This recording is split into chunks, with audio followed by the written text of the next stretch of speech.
Bonjour à tous, Mitsu 3D, comme je vous l'avais promis, ma vidéo sur ma nouvelle imprimante. Pour ceux qui avaient voté, il y en avait quelques-uns qui avaient dit Wanao, donc c'est bien ça. J'ai pris une D12-300 Pro Max, donc qui vient de sortir, que j'ai reçu hier, montée ce matin. Je vous avais promis une vidéo d'unboxing et de montage de l'imprimante. J'ai un crash sur deux de mes vidéos pendant le montage, donc j'ai fait appel à l'aide pour essayer de les récupérer, parce que toutes les façons que je trouve de récupérer ma vidéo, c'est sur des logiciels qui sont payants. Donc payer 40 ou 50 balles pour récupérer deux vidéos, ça m'embête. J'espère que quelqu'un me trouvera une solution, et dans tous les cas, je vous ferai le montage avec ce que j'ai, et je rajouterai des commentaires sur les parties qui manquent, mais il n'y aura peut-être pas le support visuel. Sinon, premier essai d'impression, sans aucune calibration, j'ai uniquement fait un leveling. Là, j'imprime un petit Kali Dragon.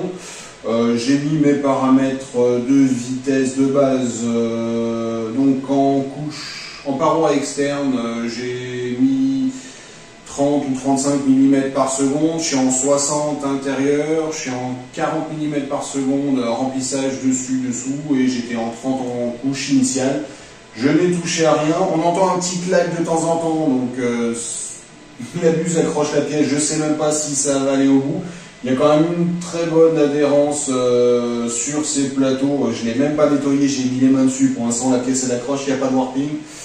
Donc voilà, je vais vous prendre la caméra pour vous faire mes premiers commentaires, points positifs, points négatifs, ou ce que j'aime le plus ou ce que j'aime le moins sur l'imprimante, parce que ça reste une très très bonne imprimante.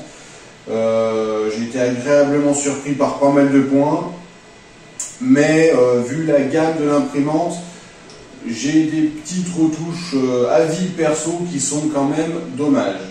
Je prends le téléphone en main pour filmer et vous montrer ce que j'en pense. Alors, voici la D12-300 Pro Max.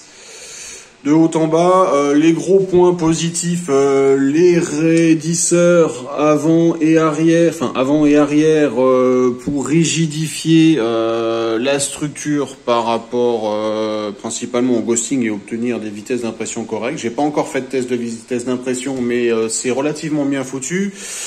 La bobine sur roulement en partie supérieure, franchement top. Le détecteur de fin de filament, un petit raté. L'entretoise ici serait beaucoup plus longue, nous permettrait d'avoir un détecteur, la sortie du détecteur dans l'axe médian de la bobine. Bon, c'est juste une petite pièce à modifier, mais sur une imprimante à ce prix-là, dans cette gamme de prix, c'est du petit détail, mais qui est dommage. La moitié du support est réglable pour monter différents anthrax, différentes épaisseurs de bobine. Le repérage est très bien fait pour le montage. Moi, j'ai réutilisé les scratchs qui maintenaient pour cacher les fils. Ça, c'est un gros point positif niveau finition de l'imprimante. Chercher les fils, voilà. Là, j'en ai qui passent dans le montant à l'intérieur. Montée maison dans le rail. D'origine, il y en a qui passent dans les montants. Là, on ne le voit pas. Derrière, avec des caches, c'est super bien fini. Moi qui suis maniaque avec mon Ender 3V2, je pétais un câble à voir tous ces fils. Là, c'est très très propre. Alors, à rajouter, je ne sais pas si vous l'entendez.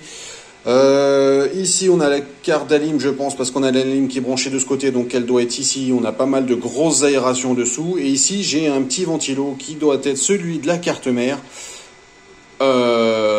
J'avais pas mal optimisé le bruit de mon Ender 3V2, et la D12-300 Pro Max, je trouve que quand il se met en route, elle fait pas mal de bruit. J'ai fait un petit test de sonomètre. Alors sur le test, c'est pas catastrophique. Je pose toujours mon téléphone à 5 cm de l'imprimante, proche du ventilateur qui fait le plus de bruit. J'étais à 48 ou 50 décibels de moyenne, mais clairement en ressenti, je pense que le test n'est clairement pas fiable. Bon, c'est un ventilo à changer, ça coûte entre 5 et 10 balles pour prendre un ventilo correct. C'est une des premières choses que je vais faire. Je ne sais pas si j'arrive à vous montrer l'emplacement. Voilà, c'est un peu limite. J'aurais testé.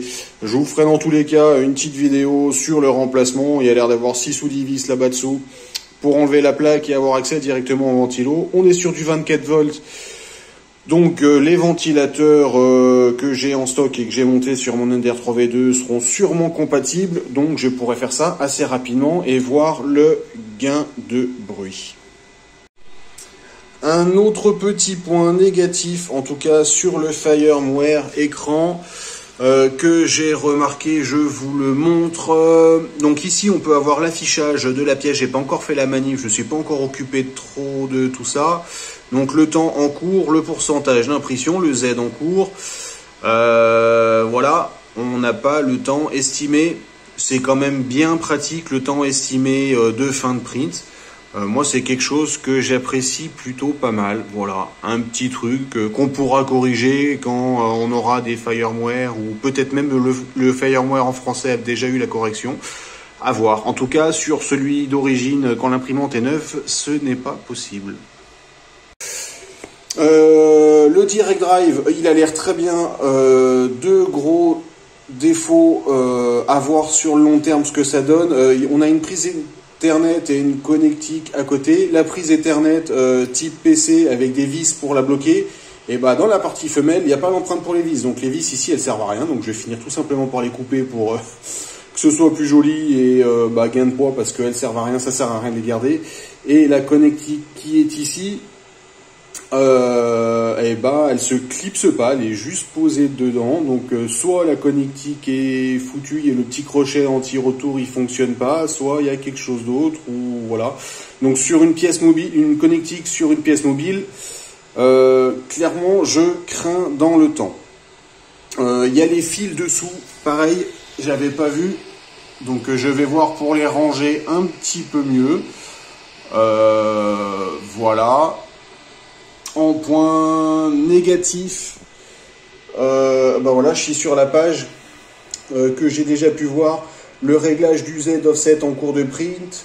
On a l'affichage du Z offset en millimètres, donc autant dire qu'on aurait quelques centièmes de Z offset, on ne sait pas du tout où on est et on ne sait même pas si l'imprimante corrige le Z offset quand on appuie. Alors là, je suis en centième, Z-, je vais vous montrer du Z+, parce que j'ai ma pièce qui accroche de temps en temps, donc je vais en faire un.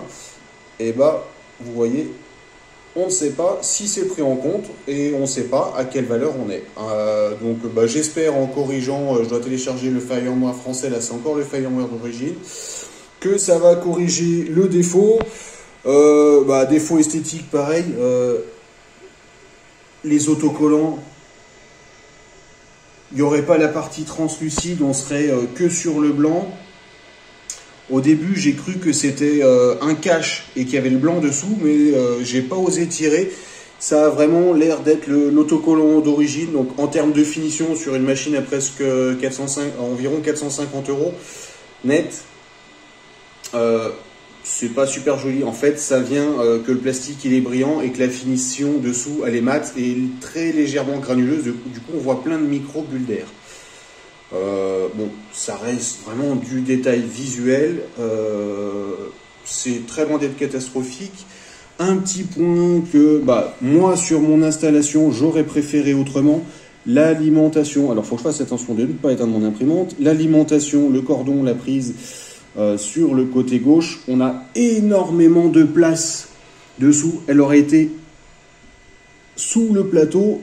Ça aurait été, je trouve, beaucoup mieux esthétiquement que d'avoir ce cordon qui, du coup, nous bloque et nous oblige à garder de l'espace. Donc moi, sur ma config, ça me dérange pas, mais esthétiquement, c'est pas très joli.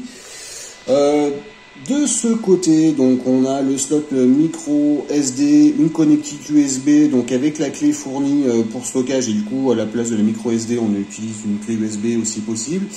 Et la connectique branchement, je sais plus son nom, c'est les carrés avec les deux petits chanfreins dans les angles, c'est les vieilles connectiques qu'on utilisait sur les imprimantes. J'imagine pour brancher le PC, il y a peut-être moyen de le faire par USB. Sinon, point négatif, vu la place qu'on a dessous, franchement la place c'est génial. Bon, va falloir se modéliser des choses. Mais toute la partie électronique aurait été légèrement reculée pour avoir du rangement devant ou un rangement prévu sur le côté, sur une imprimante à 450 €. Quand on regarde sur des imprimantes à 150, 200 €, on arrive à en avoir. Voilà, c'est un petit point négatif. Bon, j'ai ma petite boîte de Coraya dessous, du coup, vous voyez la place qu'on a. Hein. Je passe 3-4 doigts en hauteur sous mon imprimante, elle est énormément rehaussée. Donc, on va pouvoir se fabriquer des choses, mais que ce soit pas d'origine, c'est un petit peu dommage. Voilà pour les points négatifs, j'en ai dit quelques-uns positifs. Gros point positif, regardez l'épaisseur du plateau. Je ne l'ai pas mesuré, mais il fait 5 ou 6 mm. Donc franchement, un super beau plateau. Bon, bah, les ressorts jaunes, bien évidemment, on nous a pas mis des ressorts pas de gamme, heureusement. Le plateau guidé par contre sur 6 roues, donc bien faire attention au réglage. Bon, bah, des tendeurs de courroie, pas automatiques mais manuels, on n'a pas de trou oblong, truc merdique à régler. En point positif, le plateau dessous, il est isolé. Voilà, ça c'est un super bon point sur la taille de ce plateau-là, son épaisseur et en plus isolé, ça va garantir une température très homogène sur toute la surface du plateau. Je vous ferai un retour sur mes premiers essais une fois que j'aurai fini cela et que j'aurai calibré ma machine. Je referai une vidéo de test un peu plus poussée. Voilà, là c'était juste dit pour principalement les points à améliorer et à prendre en compte sur votre montage. Alors j'ai beau dire beaucoup de points négatifs, faut y prendre en amélioration. C'est pas rédhibitoire clairement pour l'imprimante, elle semble vraiment très robuste et très bien conçue, mis à part ces petits détails. Voilà, je vous remercie d'avoir regardé la vidéo et bonne journée à tous.